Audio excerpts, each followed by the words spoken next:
ริญพรเล่าแสงผ่านเข้ามา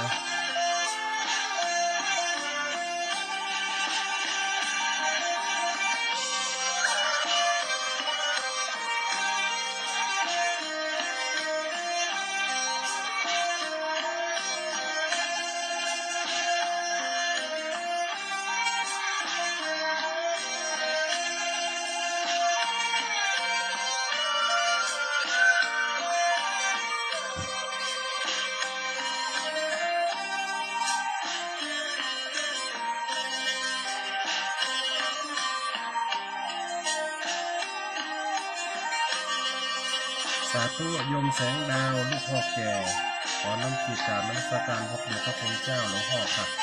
เจริญพรญาติโยมอยู่ต่างประเทศอากาศจะได้พอ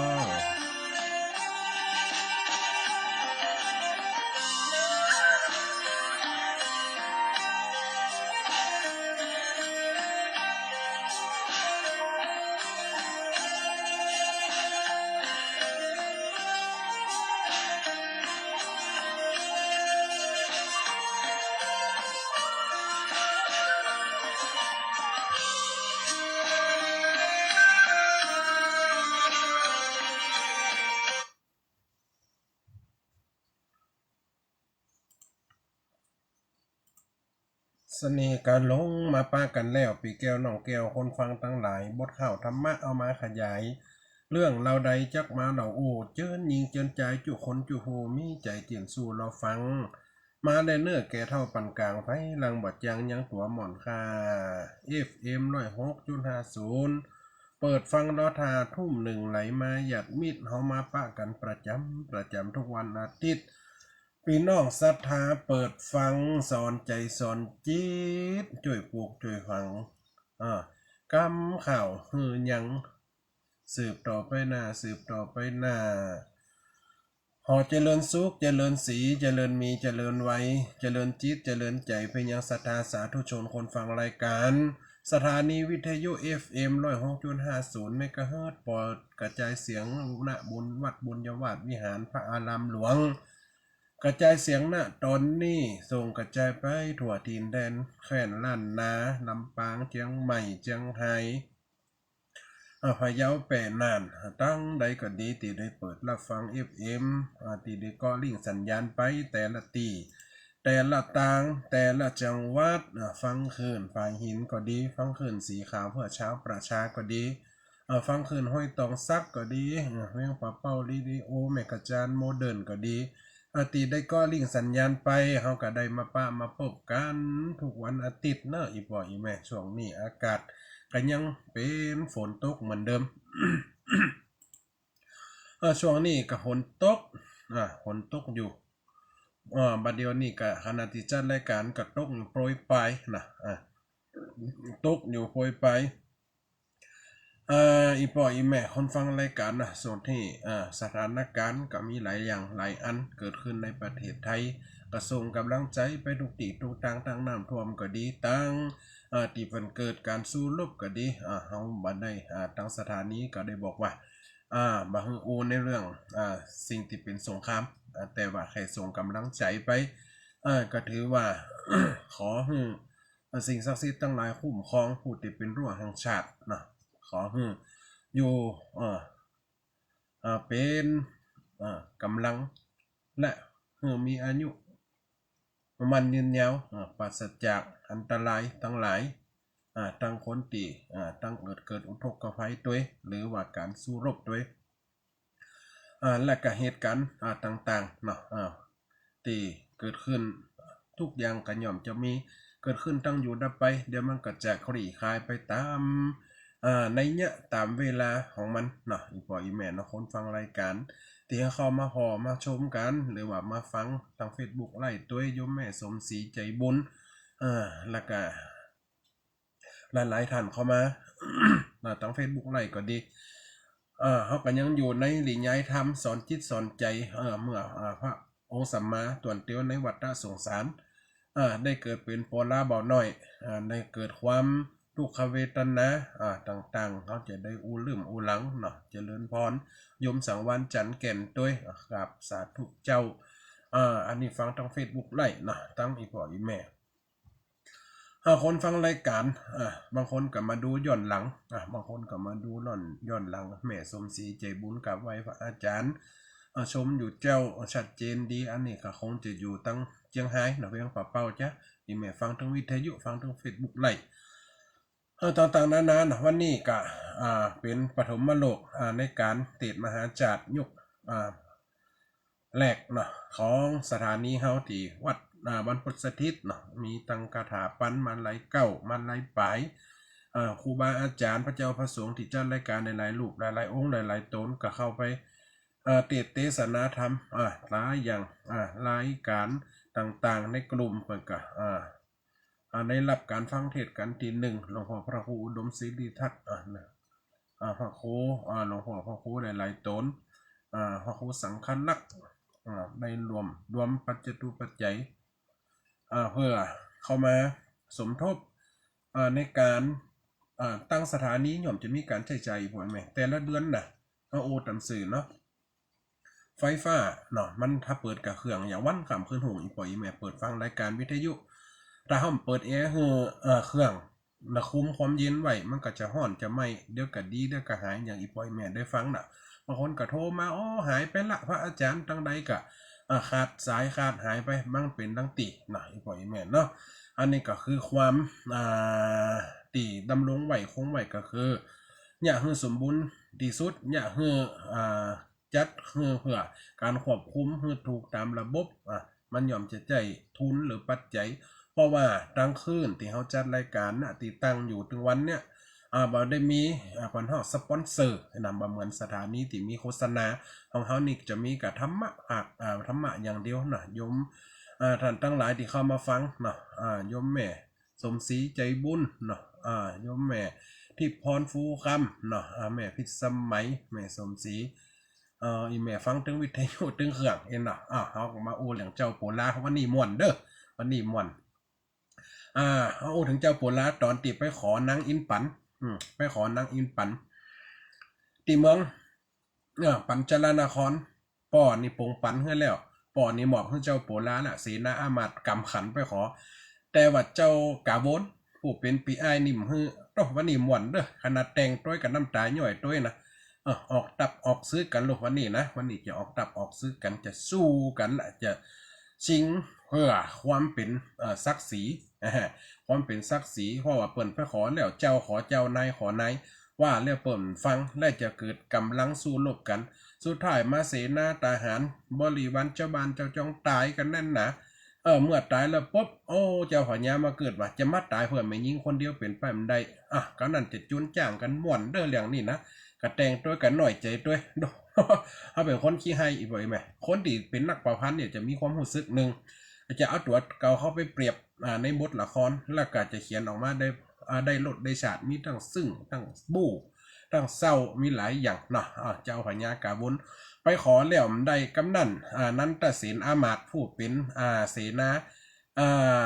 คนเท่ากับมือซ้ายเนาะแม่สีนวลนี่ก็ฟังเหมือน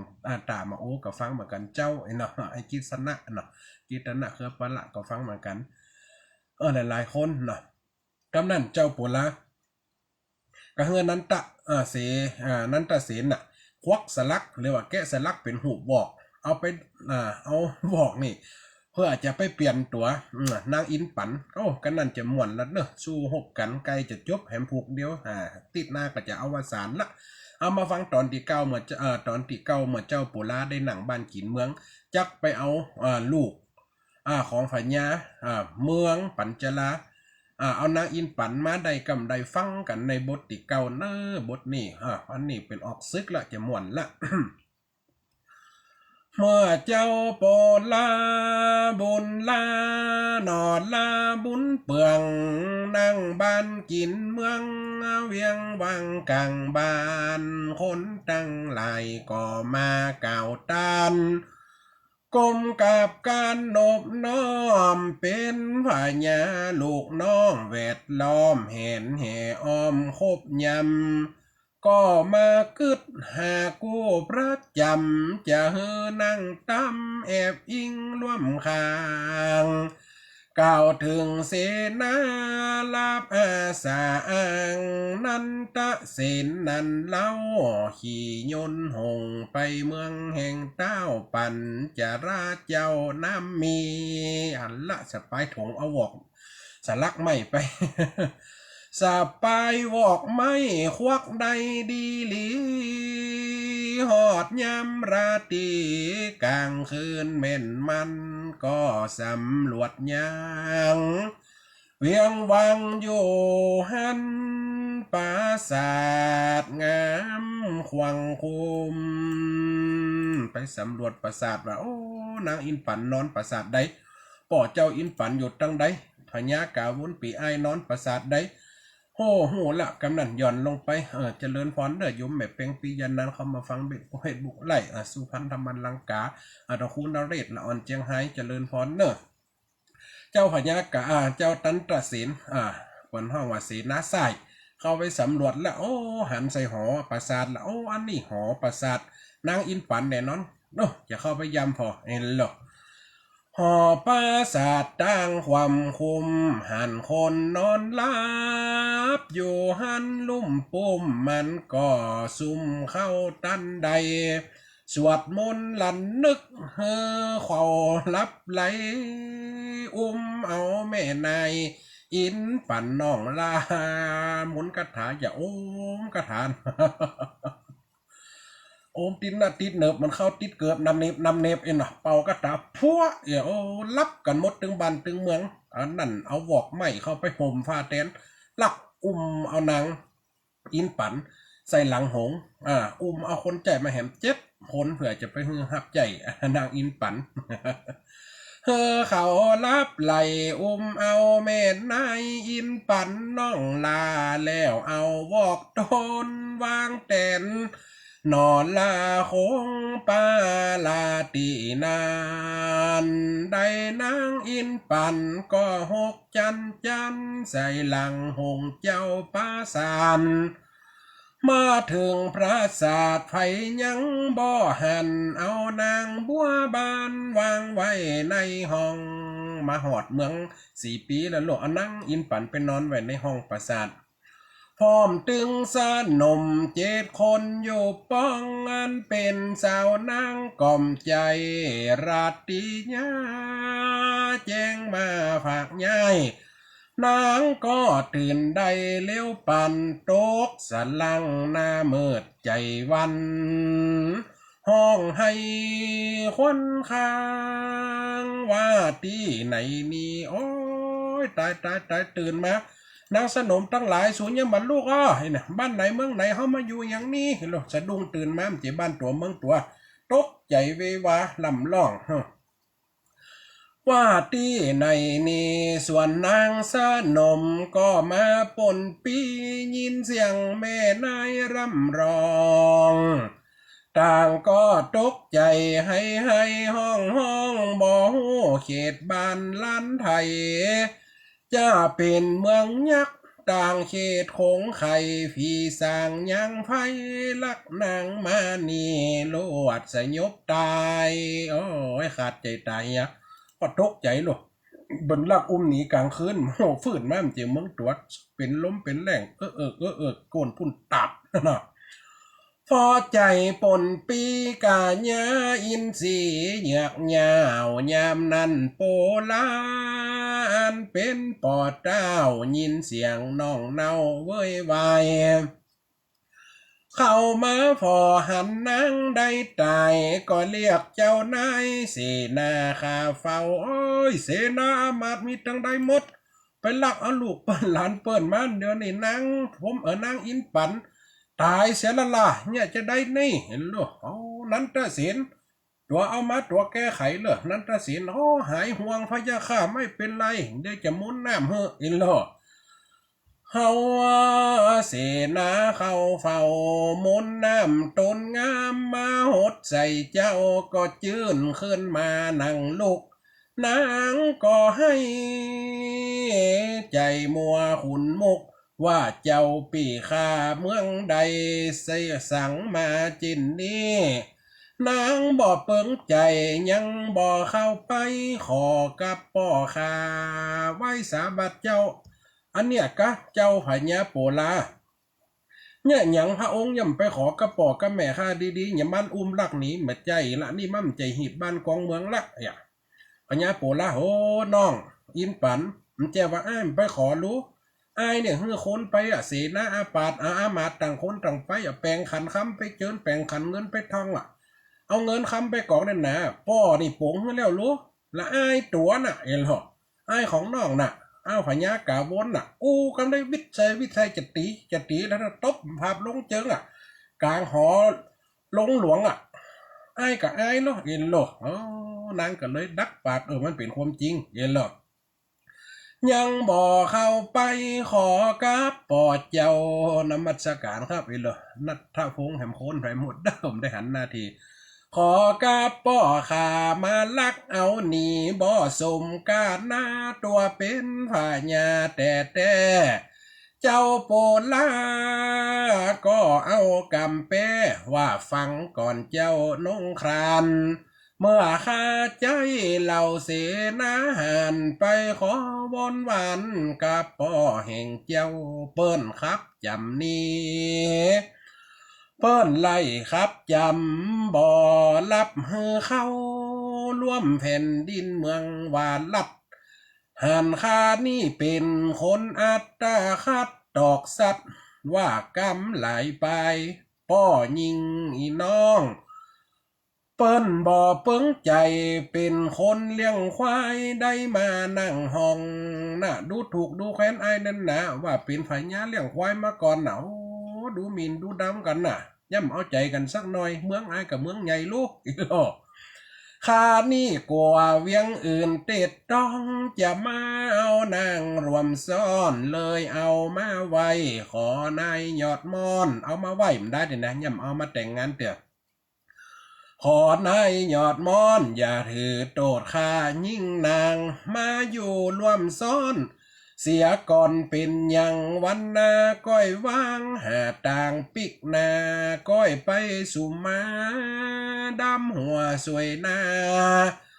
เปิ้นลังไม่ลากำลายเมื่อนางอินปันฟังกำเจ้าไทยก็รู้จื่นขึ้นดีมาลักยิ้มโลแต่นางก็ลักดีใจโลนางหักอยู่แล้วได้ยินเปิ้นเล่าลือน่ะ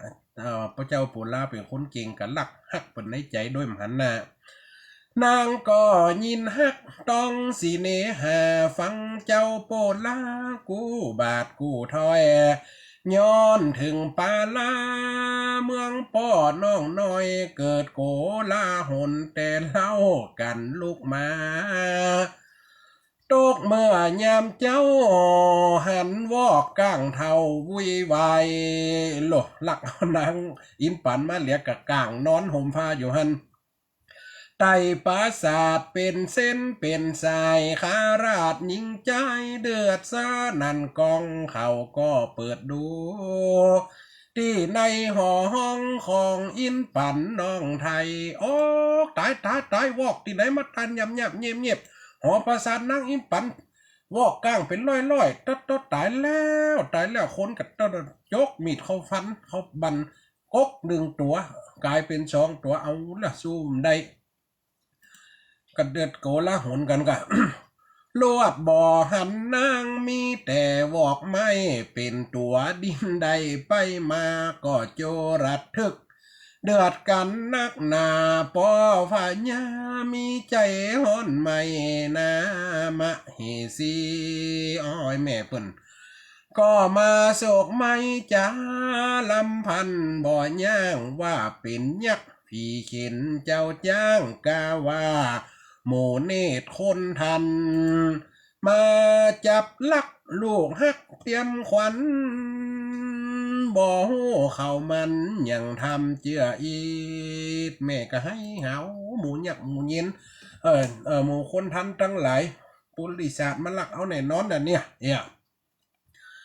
โอ้เข้ามันอย่างทำเจียคนใจนางในให้กันปนปีลวดใจบอดียิ่งลำ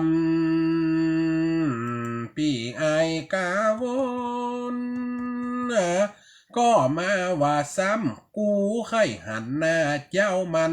เป็นไฟมันลักน้องหักเตรียมขวัญจะต้วยหาวันสิ่งมาจนได้โลดจะต้วยขบวนสิ่งมาจนได้เขาตายเนี่ยเป็นว่าหักเลยใครในหินเปิ่นมันลักเอาน้องกูนี้มาหูสักหน่อยเลยสั่งคนหานอามาตลุ่มใจให้คนไปสอดเสาะเอานางน้องลายิ่งเดียว หัวอกวัวเดือดไม่เหมือนโดนคมเกี่ยวบาดลึกบอดเดิน101หัวเมืองจัดคนส่งขึ้นตัวยหาอินปันนาดน้องป้อสั่งกำเลยนะ101หัวเมืองได้ติดลักเอานางอินปันน่ะน้องเข้าไปน่ะป้อทุกตัวยหาเลย สู้ได้สู้หบได้หบอย่าโน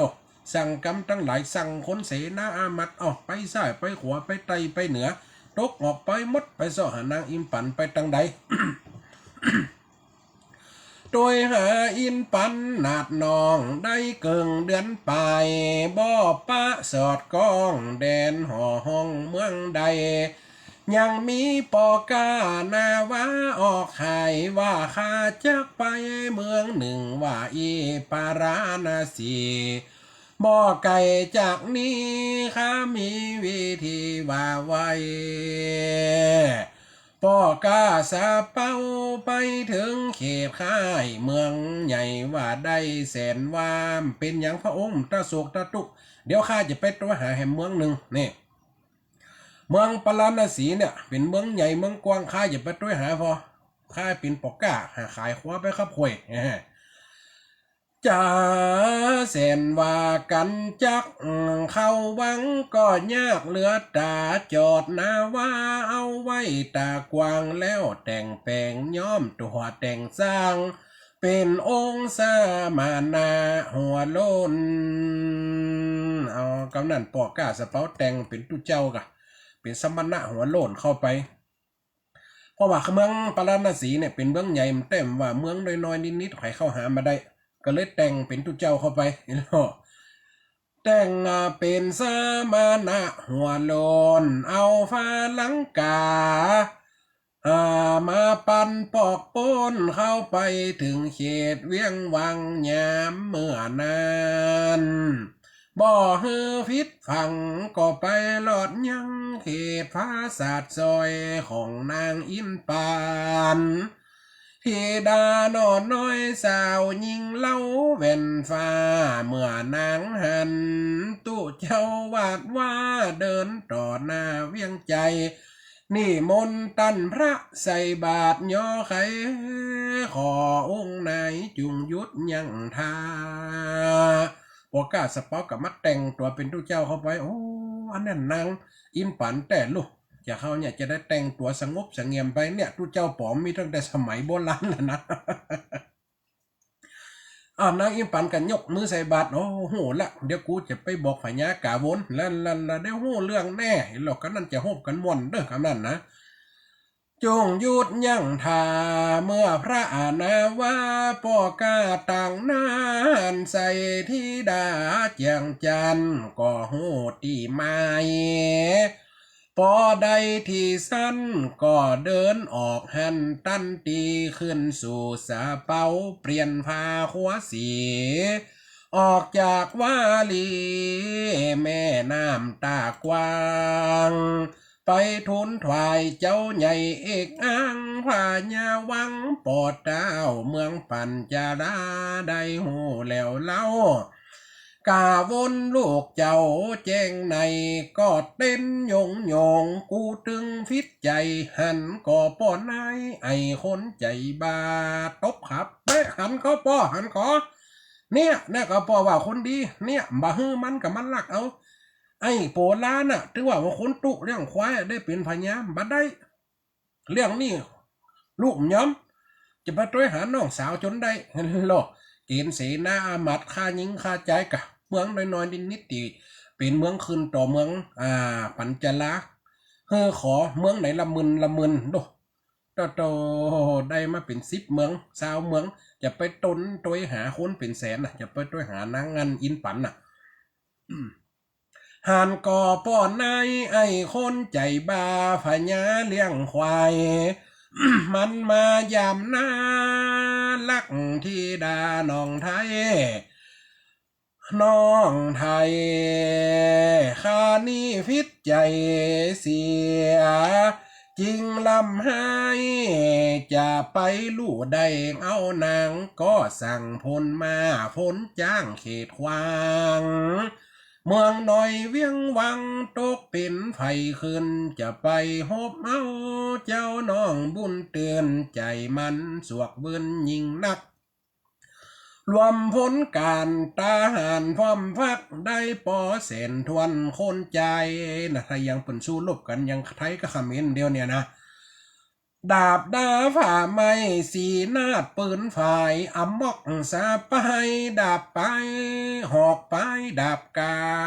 ลูกขี่จ่องขี่มาสไปดับปืนอำมอกอาฟิจุมอาฟิจีฟอมาเนี่ยผมมาหอกกันหล่ออากมอากาศแบกกันไปกันหลอดตัดเดินเข่าเดินขาบวนไปสาพอนาป3 เดือนกาบอดยา3 เดือนจะไปถึงเมืองเจ้าปุลาเมื่อถึงเขตเมืองอันเจ้าหนอฟ้าโปลาเจ้าลาปอดี เจ้าเมืองแตกตื่นดาดเดินสันทีความโกลามีปอสานันกองอ้ายตายแล้วเปิ้นยกทับยกซึ้งมาบ้านเฮาเมืองเฮาของเอาลูกของเอาหลานคนเฒ่าคนแก่เปะกันไปซ่อนมาสานันกองความโหไปถึงปาราเขตห้องเมืองเจ้าโปลาเมื่อนั้นตาเสนบ่มีสตานบ่มีผ่านยันอันใดปรึกษาหนอเต้าโปลาบุญฝ่ายวางแผนอุบายด้วยกันตัวนาเมื่อตับกาวนตั้งหนแวดท่าก็แปลงสารมายินยกว่าไอโปลาเราแปลงสารขึ้นมาไอโปลาพญาเรื่องควายมึงกันหลักน้องกูมาบัดเดียวนี่กูเอาคนมาเนี่ย10,000 อักโขเฟนี้จะเป็นแสนอะเป็น5-6 แสนอะล้อมเมืองนี่ถ้ามึงเอาน้องกูมาฮือน่ะเมืองนี่เมืองมึงแตกขจวนแหน่แต่แล้วยังกินส้มแหน่อีหลอจะลาบเพื่อเปิ้นอีโลยื่นหนังสือไปว่าไอ้โปลาพญานีพกไอ้คนเลี้ยงควายนางเมืองมึงทำการไล่ใจข้ามองเหลืองกูมีคำเครื่องพิษใจลำถอยมึงลักเอานางอินปั่นน้องน้อยบอกกึดถึง100คุณจำของเปิ้นบ่ปันบ่เฮอโดยซ้ำพิษสินแห่งข้อกาเมพิษสินพิษธรรมเนี่ยพิษลูกเนี่ยมันจะพิษเมียนะเพราะเปิ้นบ่มีผัวกำเตือแต่ว่าเป็นอยู่ในอนัตความเป็นพ่อแม่เนี่ยสินข้อกาเมนะพิษลูกพิษเมียเปิ้นเนี่ยสินข้อกาเมลูกเปิ้นเมียฮักมึงกัดหันเหมึงกึดหันเหมาลีดมั่งเต้ฝากมาจากห้องกูยื่นหนังสือเป็นข้อจ่าท้องรีบขึ้นมาอย่าจ้าถ้าบ่ทำตามจักเป็นมีดฟ้ากูจักย้ำค่าแต่งฟันปัจจาใหญ่น้อยจากมาเสียการมึงเป็นผู้บ้านปัญญาบอกกวางเจ้าปัวละกระตอบหนังสือไปว่าปีไอโออิมถูกบ่ฮือจะได้ผู้เป็นป่อซิดอยู่ตีป่อไอนี่เป็นไผมาคัดมาขวางป่อฮือแล้วรู้ไปพิษศีลพิธรรมติไหนกะไอน่ะกำฮือมาคัดมาขวางหยังมาหันข้าเป็นคนตามคนตอยเป็นคนเลี้ยงควายแล้วมาเป็นพญาหนังเมืองมันเป็นแต่จิตใจของอ้ายเนี่ยใจมันกว้างปออย่าหรอเอาสัมปัญญาโปอากาวนกับสัมโคตรในใจแล้วมึงว่ากูอะโลปัญญาบอกกว้างเมื่อเจ้าโปลาเจ้าหนอบุญสั่งก็สั่งกำวังบอดจ้าเฮือคนตั้งหลาย แปลงคือวัดว่าขุดล้อมแวดนาป้าลาแปลงซึ่งเทินไว้เป็นกาติกาเหล่าหมู่เสนาก็ทำตามถอยขุดบันขุดแวดเมืองกับแปลงคือขึ้นกับก็นั่นจะอยู่ตั้งบนยิงกะทำตามถอยคนตั้งหลายยิงใจไฟน้อยก็ช่วยบุกบันผักฟอมผักเขาเพราะโคเขาตั้งหลายนั่นเขาลบลักก็ทำการสร้างเลี้ยววันเจ็ดเจ็ดวันบอดจานี่7 วันต่ออันเป่งคือเป่งวังเป็นเมืองใหญ่หรอหากกว่าตันการสูงตายานขึ้นมาบ่อนหน่อยเมื่อกาวนดักฟังหยับจ้อยวังเขาหูไม่ไงนักนึกว่าเปิ่นจะอู้ง่ายเนาะเป่งหนังสื่อสารถึงห้องสำนัก7 วันใดสื่อมาเมื่อบ่เป็นการดังเจรจาก็สั่งผลมาจักตีจนได้100,000 คนหัน11,000เข้าใกล้100,000ก็แหม10,000100,000 คนทหารก็แหม10,000แวดเมืองบ่เข้าไปเลยฟันมันเข้าได้เข้ายิงได้ยิงโล100,000 คนหาร11,000เข้าใกล้ไล่ลองเจิงต่อตานันตะเสนก็บอกป่อฟ้าข้าจะออกหน้าคนเดียวนันตะเสนคือเสนาสายของโปแลนด์นะบัต้องวางป่อพะเนี่ยเดี๋ยวหมอกคน100,000เนี่ยนะเดี๋ยวจะจัดการเฮ้โลข้าจะออกหน้าคนเดียวคนหมอก10,000บ่ตกต้องเปียวเพราะข้าเรียนมากาถาเข้าสู่ควักลูกลิงจ่อแล้วต้องบนโอกาถามนฟันบอดยาควักลูกบอกมาหามได้100 ตัวเป่ากับคำนั้นอมสัวฮาเทคเป่าปุ๊บปล่อยไปเป็นคนหรอกเป็นวอกแบกปืนวอกแบกมีดกำหอกกาถายนฟันบอดจาเป็นลิงกังเขาตีต่อตา6 วิ่งหน้าวุยวายวอกกลางลึกลักไต่มาเป็นสายยี่เขี้ยวเข้าไปวิดหันวิดนีตัวสลิดวอกเนาะมันต้องยี่เขี้ยวกังงังเนาะคูข้อวิดใจโมทหารกาวนปนปีงอมเขาแต่งฟันบอดจ้าฟันหนึ่งเป็น2กูกาเสียงห้องสานันยักกิ้วยักตาเก่าข้างยัน1 แทง 1 ฟันนักขึ้นคู่ค่าน่ะถ้าเก่าข้างเขาใส่หนี่เขี้ยวเขาใส่ครบก็มีหมุนนั่นก็มีปัดเกิงกลายเป็น2 ตัวเป็นลิงอันเป็นวอกโยนฟันหรอนักเขินเกาะแข้งเกาะขาไตหน้าวุ่นจนป้อเมามึนยิ่งนักเขาก็เลยถอยไปบอกตีฟักอันเจ้ากาวนสั่งมาว่ามันเก่งล่ำมีมนกาถาปิ่นวอกลิงป้าไล่ข้าบาดเจ้ากาวนพิษใจก็สั่งกำเข้าถึงเมืองเขตคามเวนแคว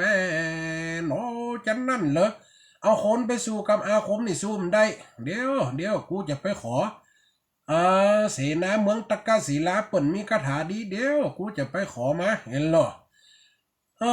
ถึงเมืองแว่นแคนตะกาศิลาบอกโอ้เงินขอฟูมีมนยนดี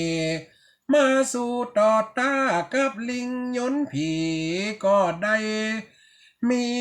คนแหนปากกาตะกะศิลาเสนาใจขาผู้มีมนตราเด็ดฤทธิ์เสกหูดใบขามจะลำปิดเป็นคนแสนผู้เข้าไปต้าหมอนี่แซมกิ่งลูกเมืองตะกาศิลาเอาใบขามมักหูดพบเป่าฟู่เน่ากลายเป็นคนหรอ100 คน10,000 คนน่ะเป็นคนแสนผู้เข้าไปต่างคนต่างแน่ฟันตึงบอดตายกลายเป็น2 คนเพราะยนต์เก่งกา กาวนหันทีก็สั่งออกหน้าฮือทหารกาญาจ้าเข้าไปสมทบการฮบตอดตาคนก็ฮือฆ่าทำลายโอ้สั่งคนด้วยซับฆ่ากันยนต์ก็หบยนต์เอาเป็นเอาตายต่างฝ่ายต่างไปสู้กันปิงปังที่ตายก็ตายเฮียตกลงข้างคันคือวังยิงนักพอเดือนไปตีเขาต่อสักหนูสู้กันได้เดือนไปปล่อยเม็ดอย่ามันเน็ตขนาดนักเนาะหายไปสู้กับยังตีว่าเอาข่าวกันเนาะ พอเนื้อเขาตีต่อซักบ่อแป้บ่อก้านฝ่ายใดคนเจ้ากาวนก็แข็งเหมือนใจจะลักเข้าไปในเมืองจนใดก็นั่นคนฝ่ายญากาวนแหมแสนคนจะเข้าเมืองเอาไม่เขาตั้งหรอแบกไม่ทุงแบกไม่ทุงเขาตั้งจะเข้าประตูจนใดเอาเข้าเมืองจนใดนันตะเสนก็จะบอกให้ฮือขนขวาสายจนฮ้อนโตพญานกาวนพญานนันตะเสนลูกน้องของผัวลาเขขวาซ้ายกะดูเอาโมขางเขาตั้งบนอันคือเมืองขวาซ้ายขวาบะขวาทอกลงไปมันไตขึ้นมาก็ทอกอีโลถ้าเราขวาซ้ายเขาฮดน่ะอีป่วยมันต้องจำปันได้อันเนาะสุกมันเนาะคนขวาสายจนหอนตีหม้อขางหลวงก็ฮะสะต้อนไอ้พวกไต่ขึ้นป้าการปัวป้าการปาดขึ้นเข้าคุ้มปาดเกินเข้าคุ้มก็กุมจัดการเอาทรายขวามันถอกลงจันเสนากาวนทหารสู่คันก็โหกยันบอดจ้าเข้าประตูหมายไปต่อตาก็ม้วยมิงนาตันใดฮบกันแต่ตายกันก็ลายซบกองเฮียให้เลือดไหลจูดานข้าวตัวเขพงแวดจองแวดบานกาวนใจมันแค่นนักจะเอาน้องยิงปีคืนตีฟักจะได้บ่ได้สันใดปอแต่ปงแล้วแต่ไอ้ฟิตใจจะเนี่ยจะได้นอเจ้านอนลาเนี่ยโอ้ใจเนี่ยจะได้จะสู้กันฮบกันจนมาถึงที่สุดจะเป็นยังไงอีพ่ออีแม่ต่อไปวันข้างหน้าเรื่องเจ้าโพลายังจะจบต่ออีเด้นะจะได้สู้กันเอาจ้างจนจ้างดอกวันนาเนี่ยนะเอาจ้างจนจ้างแหมนี่เอาหันไปเห็นสักน้อยหน่ะนอเจ้านอลาอยู่ฮบมากันบ่เมินออกหน้าเป็นเวลาเมินนักคนก็ล้มตายมากมายแต่ตักเจ้าเมืองเดือดร้อนทุกไปพ่องก็เสียลูกพ่องผัวเข้าตายออกสู่เต้าได้บ่เจ็บก็หันเดือดนั้นกันตัวจองตัวบ้านเป็นเวลานานยิ่งนักสู่ฝันกันจนบ่ได้ฟักกาวนปีไออาธรรมสั่งเขาต่อสู้ติดตามกลางสงครามโหกันคือกองจนไล่กันมาถึงเขตค่ายป้องปาลานะสีเวนแควนที่ป้อมปาการของเจ้ามิงแม่นต่างก็ต่อสู้ดุดันโปลาเตาหันบ่อจับการจักสู่ไปนานเสียวนบ่อหน่อยเลยแป่งสารไปถึงหลอดถอยว่าขอจนจ้างจนมาเจ้าปุลาว่าโอ้ถ้าอีคนจะมาตายมันเดียวนี่เดือน2 เดือน 3 เดือนสู้รบกันจบสิ้นติ่มได้กินข้าวกินน้ำตายกับมีเมืองเจ้ากับขนมาติ๊กวนบ้านนี้ก็จะมาตายกันเป็นยังถ้าว่าเอาจ้างมาโจนกันสันได้ว่าถ้าว่าค่าก้านเสียข้าก็จะยกเอาน้องให้ท่านไปถ้าว่าท่านก้านต่อข้าก็จะเอาน้องท่านเป็นเมียเสียเนี่ยต้าจนจ้างจนมาโลด พออินดูปาจาไฟฟ้าเข้าตายความหน้าสองไปว่าแหม3 วันบ่เสร็จบ่ไปข้าเคยใจจากไปต่อสู้ถ้าว่าการตีต่อกรรมตีอู้ขอเอาไอเมียต่อไอเมียน่าแล้วนั้นจะจะยอมยกเอาอินปันน้องจันปงขาดโดยกำไปถ้าปีไอการก็ต้องยอมใจเฮอกลับไปเวียงวังดังถอยยื่นไม้สานไปตากำถอยกาวนตกลงบ่อจา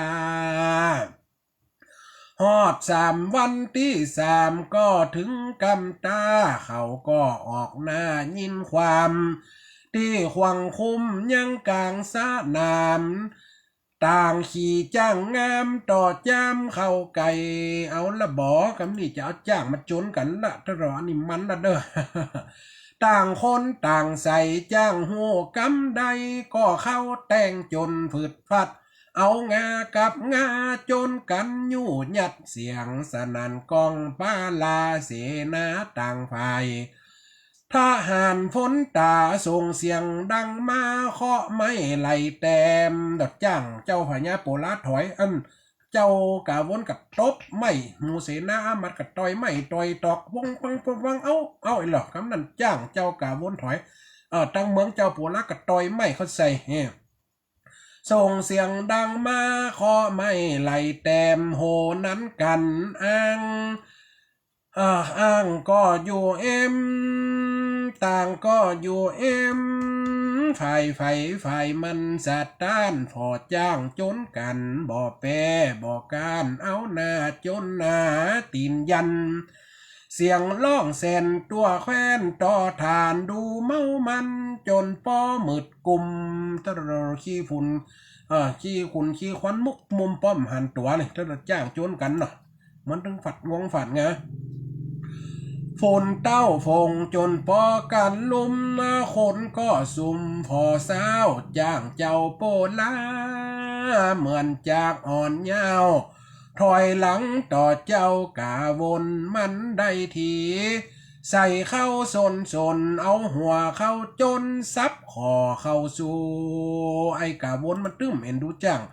หากมาจ้างเจ้าโปลาจะการหลดต้องเอาขอเขาซับเปิ่นเอาหอกเขากำหูเปิ่นเอาหอกเข้าตั้งคอเปิ่นใครเขาจ้างตัวสั้นน่ะนี่ซับขอเข้าสู่จ้างจนจ้างโปลาห้องดังโอปุ่นตาอินดูยิงนักกาวนใดที่ก็ตีต่อจักเอาหอกจำขอจ้างมันจนจะเอาจนแป้ตึงบ่ส่งสารทรมานจ้างฝ่ายตัวกา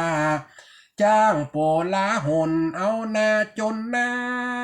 ถอยไปยันกาต่อไม่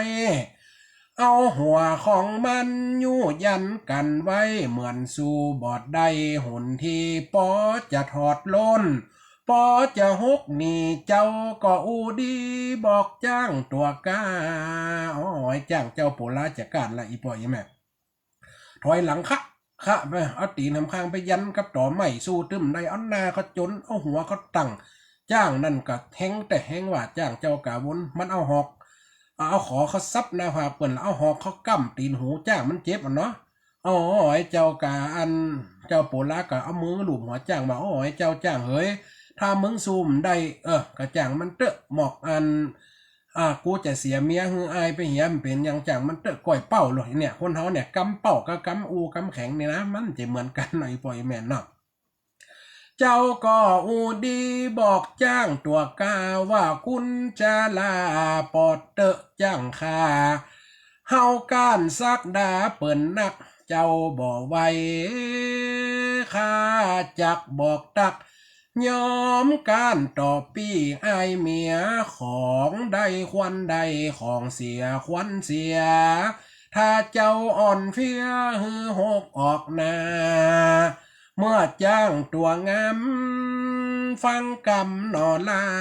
ก็มีแห้งมาหึดหัดเอาละบ่ แห่งมาหึดหัดเข้าจนแหมที่เอางาแตกสัตว์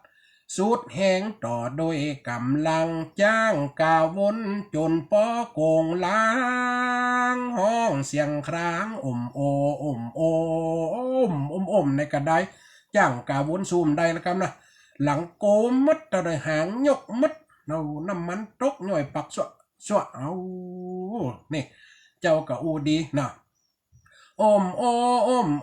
ซ้ำกาวนเข้าจนตอบโตหวังจะใช้โยชนะ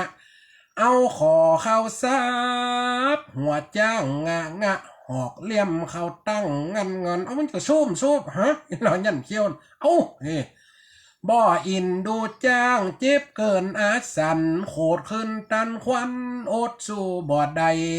เอาหวังกอดวันซับยันลงใต้แผ่นฟ้าสู่ทาบอดยาชะใจบ่กันนั่นจ้างมันโคดอีปล่อยแม่ซูมได้โลซูมได้ขี่กุดสู้กะซูมได้ขี่กุดจนกันนั่นเอางวงเขาสวมขาอันเจ้ากะวนกันย่วมได้ปุ๊บกำแข่งฟาดตีนย่ำลงแผ่นดินบุญตายเสียแล้วล้มได้บอกผีบอกน้องเลยนี่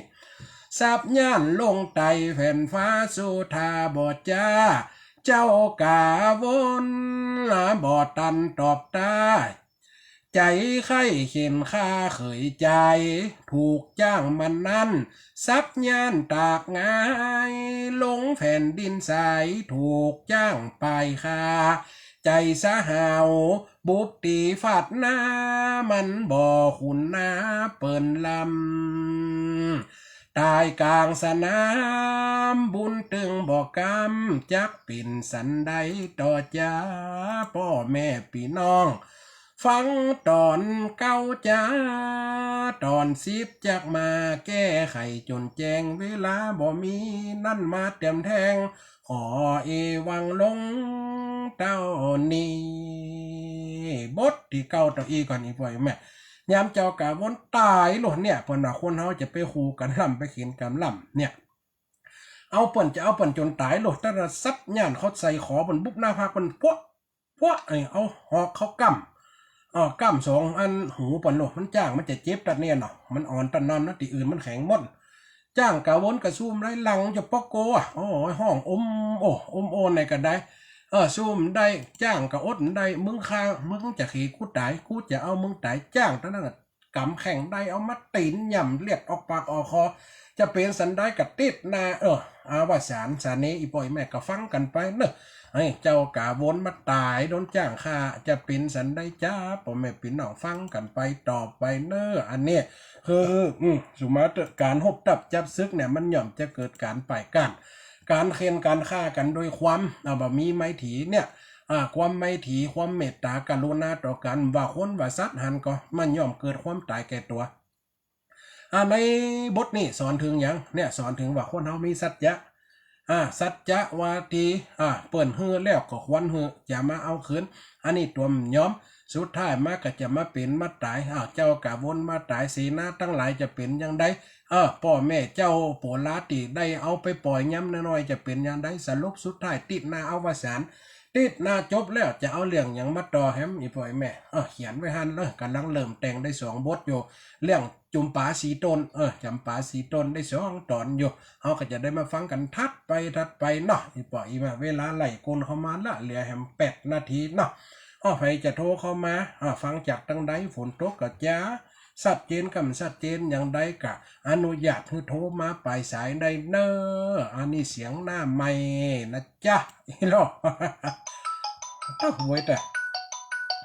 ใจฟ้อนมาก้านี่สาธุจะเลินพรร้ายนี่ถึงก่อนเปิดนะยายฟ้อนเราจะแน่กำโทรศัพท์หันแหละ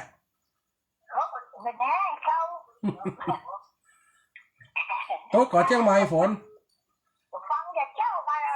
เจ้าไม้ฝนโต๊ะก่อน่ะนี่กระโต๊ะเหมือนกันฟ้าพื้นเดียวกันเนาะสาธุเด้อยายฟ้อนเด้อ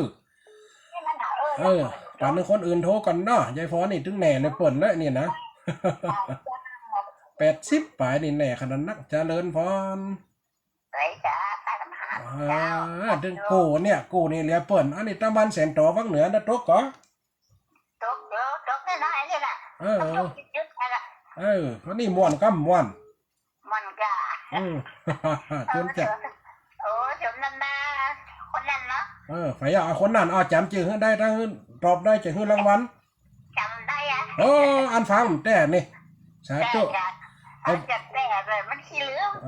ติดนามาตอบเด้ออันนะยาย ยายเลื้อนบันเสนต่ออ้าวเจริญพรทั้งใดเจ้าไว้สาเจ้าสาธุโยมแม่สมบูรณ์ เจ้าไว้ตังตัวลูกไว้แหวนผ้ายังมาออกแกเนาะนางแว่นฟ้าเดี๋ยวไปสอหาเลี้ยงกันเดิมถ้าฟังเลี้ยงได้ก็จะมาเขียนบอสไว้แหวนผ้ามันเป็นส่วนก็นักเกษตรนะกะเจ้าเอบางครั้งละครคนนี้ไว้แหวนผ้าม้วนหนาจมูกใต้จมูกขวาอันนี้มีคนเดียวหอได้ทำนี่นะนั้นเกษตรแล้วก็ไว้แหวนผ้าอันนั้นสู้ฮบกันน่ะเจ้าทำกันละครฟังละครสาธุเนอะฟังละครวิทยุหูละครว่าคณะสามไปหลวงจังไหนเนาะแสดงนะแล้วเตียเป็นกระเสริมเข้ามาในไหมแล้วเตียเป็นเสริมเข้ามาเพราะตัวละครเป็นหนักอย่างมันเหมือนกับข่าวลูกสาธุเจริญพรนะแม่เนอะเจ้าไว้สาเจ้าแม่สมบูรณ์มีความจำดีเฮ้ยจำได้หมดในตัวละครเจริญพรเจ้าสาธุเจ้าสาธุนึกก่อนเด้อไฟนี่แม่น้อมนะเจ้าอันตั้งหนองร้องนะแม่เนาะเจ้าตกกับเจ้าตกอยู่ตะคณะนี่กับตกเชี่ยอยู่จะไปพบกระถิ่นกาจะไปเตะเสาจิตเดินหน้าแม่สัตว์ตุเนอร์เจริญพรแม่ต่อไปเจ้าไว้สาเจ้าสัตว์ตุยมแม่เจ้าอันโบราณใกล้จะจบแล้วเนาะอย่าเอาภาษาติดหน้าเลยแม่ติดหน้านี่เอาภาษาอะไรเอาภาษาติดหน้าละฟังไปก็ม่วนด่ะนั่นน่ะตั้งไว้กระมวลไปแต่ว่าบางนี่ตั้งเสริมงามหายเฮ้ยตั้งไม่เหมาะก็หายเฮ้ยก็ว่าเพิ่นทายจัดอันโทรมันเปิดกับกวนรำคาญหุ่มหัวที่ตั้งเชียงใหม่โทรมาก่อนอันนี้ฝนก็ตกตั้งแต่มาตอนมาถึงจะหอมเร็วน่ะตกกับแม่ตกวันค่ำก่อนนะสาธุนะโยมแม่เนอะเจ้าไว้สาเจ้าสาธุเจริญพรไว้สาเจ้าสาธุโยมแม่เจ้าบ้านเอื้อมเนาะมันโพสเตือนเนาะกำลังใจเนาะใจซาใจเจ้าเก่าวันน่ะอันนี้จำได้เฮ้ยติดตามให้กำลังใจอาจารย์ตลอดนะเจ้าสาธุโยมแม่เนอะเจ้าสาธุตั้งบ้านเอื้อมนี่เป็นเพจอันนั้นวันเนี่ยเนาะได้ไหมฟังเนี่ยได้ความรู้จากนั่นแหละเจ้าก็เคยฟังนะเถิดมหาจักรเนี่ยวันนี้เป็นเริ่มเต้นรู้ไหมนั่งฟังวันนี้ฟังวันค่ำเลยฟังไปอันริมนิดติดหน้าถ้าว่าจบอันนี้เอาเหลี่ยมมหาจัดมาติดที่กาแต่ว่าเขียนแล้วนะข่าวมหาจัด13กันเดี๋ยวเขาสาวเสียงหัวหนอกคนได้จะฟังเรื่องจุ่มปลาสีต้นสาธุเนอสาธุแม่สาธุเนอเจ้าคือมีสุขภาพแข็งแรงเจ้าคือกำลังใจด้วยสาเจ้าสาธุเดี๋ยวเขาสาวเสียงบอสติดจบจุ่มจบเรื่องปูลาเบาหน่อยติดนานแล้วทัดไปเขาจะฟังเรื่อง13กันสำนวนเสน่ห์การหลงแต่งก็น่าเป็นข่าวนะ13กันก็มีก็ว่าจะฟังจุ่มปลาสีต้นที่เขาสาวเสียงฝนเนาะใครจะฟัง ถ้าว่าสายได้นักว่าจะฟังเรื่องได้เขาก็จะเอาเรื่องนั้นออกนะเพราะมันมีเป็นร้อยๆเรื่องอีกไว้แม่นะที่เขียนไว้นี่นะแต่ว่าสำนวนการแต่งมันจะอาจจะเหมือนได้ทำอาจจะมันจะม่วนไปหำอย่างหนึ่งเนาะอีกไว้แม่เนาะคนติฟังแสดงว่าตั้งบ้านโฮงหายไปวันนี้ขึ้นสัตว์กระจ้าตั้งเมมเหมาะตั้งเสริมงามเล่าฝนตกกะเนาะหลายตีหลายตั้งแม่กาจานเวียงปะเป้าตั้งดอยสะเก็ดเนาะวันนี้เป็นจังโทรมาบ่อยตั้งสันซ้ายเหม็นลิ้มตั้งจอมตองสันปัดตองตั้งหลับปูนเนาะมีนักอีปอยแม่เป็นฟังที่เพิ่มโทรก็มีนะอีแม่ฟังอย่างเดียวอีหลบเป็นป้านาแล้วเป็นกัดโทรมาหลังไม้กับมีสาธุเจริญพรยาวบอตามเพื่อนนั่นนะจ๊ะน่ะ แม่สุเกียวศิลาพร เออ สิตี้อย่ามาลงละปูนนะฟังอยู่นะเว้ยโดยถึง2 ตอนนะเด้อ ตะกี้นั่นทำต้นไหม โตอ่ะจานถูกรถเสียบเข้าหลังมอยนี่เด้อ สาธุเนาะจะแม่เนาะนึกว่าอันเปิ่นคืนมันหายช่วงนี้คืนมันเป็นอันนี้มันใช่ไหมฝนมันตกเนาะนานนี่นะ ขออนุญาตเด้อโทรเข้าหลังมอยนี่นะเจ้า อันนี้น้ำหลังเก่า สาธุเนาะสาธุเนาะแม่เนาะ กลับมาจ่าเด้อ สาธุเนาะเห็นสายเดียวจะลาก็ไปแล้วเนาะ มือปุ๊บแผลบ เอามือป้อแปะเห็นสายสุดท้ายเนาะก่อนจะลากันไปเจริญพร มาสการเจ้า สาธุโยมแม่อ้อยเนาะ เจ้า สาธุฝนตกก็ในเวียง ทุกขนาแต่เจ้า มันได้ขายครัวก็วันนี้ ไข่ทุกวันเลย โอ้ เจ้า ฝนตกก็ขายโอ้แน่ขนาดนักโล เชื่อกันบนยังไง ว่าเนี่ยคนมัน70ย่ำย่างนี่นะ คนมันม่วนนี่อ่ะ มันได้หมูได้ไหมเนาะสาธุเนาะหมูแม่กล้าแม่ขายเปิ้นฟังกันนักกันนะแม่เปิ้นจังมาตักมรู้ไหม กับไข่ติ่มนะมัน แล้วมันมอน่ะแม่เนาะ ไปเย็ดนี่ไข่ม่วน สาธุแม่เด้อหมดเวลาพอดีเนาะได้จำได้ลาคนฟังเนาะ เราทำนมัสการไม่เป็นกำลังใจให้เรา สา เจ้า ธุเด้อหมดเวลาแล้วคนฟังรายการขอส่งสัญญาณอุจจาปักปอนพอนาฬิกาไหลมาหลิงคอนสุดทางลาจรนัดปุ๊บวันนี้ลาไปติดนาข่อยครบมันจบได้เวลาติดนี่บ่ตาติดนาแหมนาถึงเวลาจะได้มาอูเด้อทักทายตัวโยมแม่มาไล่หลีกเลี่ยงอันนี้มาลุ้นนี่กำลังมาฟังตะโกนอันเด้อไม่ย้ายเด้อจันหอมทำมาสายชวนฟิตโอลันเลิกอัมพรกันทำมีแม่แป้งแม่ยูแม่พัดเนาะหลายๆคนที่ขำอยู่ในไล่สดเด้อเจริญพร วันนี้ ฮะ ตันคนวันนี้ ตันเปิ่นก้าหลังไม้เอาเนาะสัตว์ตู้เลี้ยงหลานน้อยอยู่ก้าวันนี้ก็ว่าไปจะเปิ่นพ่น เจ้าวันนี้เราสิเจอกันน้อยกันน้อย สาธิเจอกับแม่เนอะสาธุเนอะยมแม่เนอะ เจ้าวันนี้จะไปมาแล้วอ่ะ สาธุเนอะยมแม่บัวไข่เนอะ เจ้าสัตตุ สาธุยมแม่บัวค กรรมตการเจ้าพระอาจารย์ ำสัตว์เจนกับแม่ ชัดเจนดีกำลังหามันเห็นลูกวัดบรรพตมาอาบน้ำขึ้นมา จบเหีย จบไปยาวเดี๋ยวเอาหลังรายการเอาอีก สาธุเนอะยมแม่เนอะเพราะเนาะนี่เดือนหน้ามันจะได้ไปป้ากันในแม่เนาะ เดี๋ยวนะก็นั่นน่ะแม่ก็ได้หามยังคนดีเนาะเดี๋ยวแล้วปล่อยพระอาจารย์ว่าเก็บโต๊ะเก็บตังค์เที่ยวครัวเรียบร้อยเก็บตังค์นับตังค์เรียบร้อยละเข้ามาถึงบ้านก็จะ2 ทุ่มอาบน้ำแล้วกลับเลยมาเปิดตามแม่เห็นน้อยเดียว ตันสกรรมไปฟังย้อนหลังไอ้แม่ถ้ามีในเฟซฮันนี่แม่อันแอดเฟซมาอยู่ เจ้า ไปฟังย้อนหลังกันนะแม่เนอะ เจ้าคนโตกับพระอาจารย์ปุ่น ตึ้มย่างเม็ดเดียนเชี่ยอย่างเนี้ย หน้ามันน้องวัดของเขาได้ โอ้มันน้องตรงเลยแม่บ้านเฮานะ วัดจำเข้าเลยพระอาจารย์ เข้าแหม่มเข้าก็ สาธุนี่แม่เนอะ สาธุเดี๋ยวหน้าป้ากันเนาะ สาธุแม่ เจ้า สาธุเนอะ Facebook ไล่เหลือ10ท่านเจริญพรเนอะวิรวัฒน์เนาะสุดท้ายนี่เนาะเข้ามาชมเจริญพรเนอะ